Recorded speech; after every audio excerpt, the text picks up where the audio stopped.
I want to add to the conversation Dr. Charles Sophie. He is on the Dr. Phil Advisory Board. He's also the medical director for the Department of Child and Family Services here in Los Angeles. I also want to add Donna Tatro to the conversation.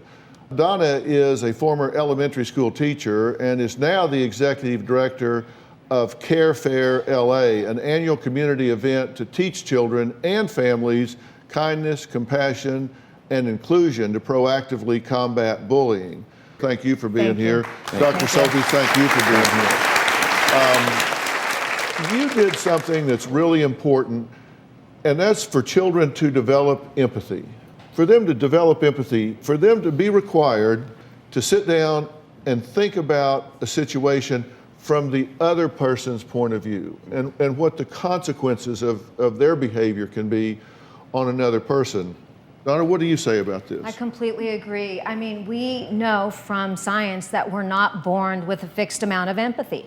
We can grow our empathy. And so our job as parents is to use these moments as teachable moments. And what you guys are doing, unfortunately, is modeling bullying behavior. I get what you guys are doing, and the thought is the right thought, but if you flip the script on it and teach kindness, compassion, and inclusion, this empathetic being will be born. But and that's what you want.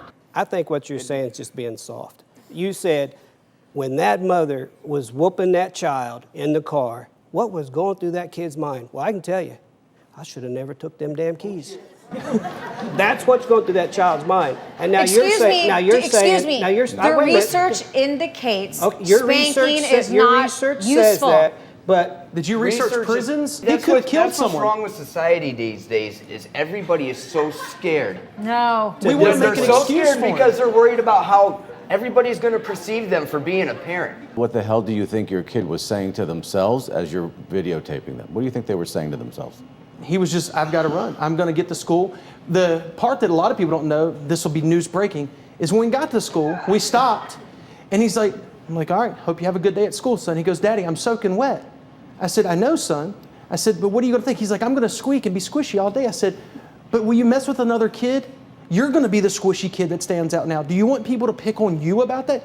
No, Daddy, I don't want that. I said, then if you want, you can run home and get dry clothes, and I'll give you a ride back to school. How many names? My son, without hesitation, turned around and ran the mile back to his house, got dry clothes. We got in the truck, and on the way to school, we stopped at the school, and we talked for about 5 minutes about it. You understand the impact of posting those videos. You don't know in 5 years how that kid's going to feel. You don't know what they're hiding inside of themselves. So they're going to keep it in, and they're going to see that. They're going to go on a date, somebody's going to pull it up. Don't underestimate the power that those videos have, as Dr. Sophie said. You don't understand. You're humiliating those kids, and I get why you did it. Let me finish, please. They're the bully. Let me finish, please. They're not coming after the bully. Let me finish, please. Let me finish. You're humiliating your children. I know that you're coming from a good place, but the humiliation factor is long-lasting, and you have cleanup to do after that. You may say no because they don't show that to you now, but you got to keep your eyeballs open because it's going to come.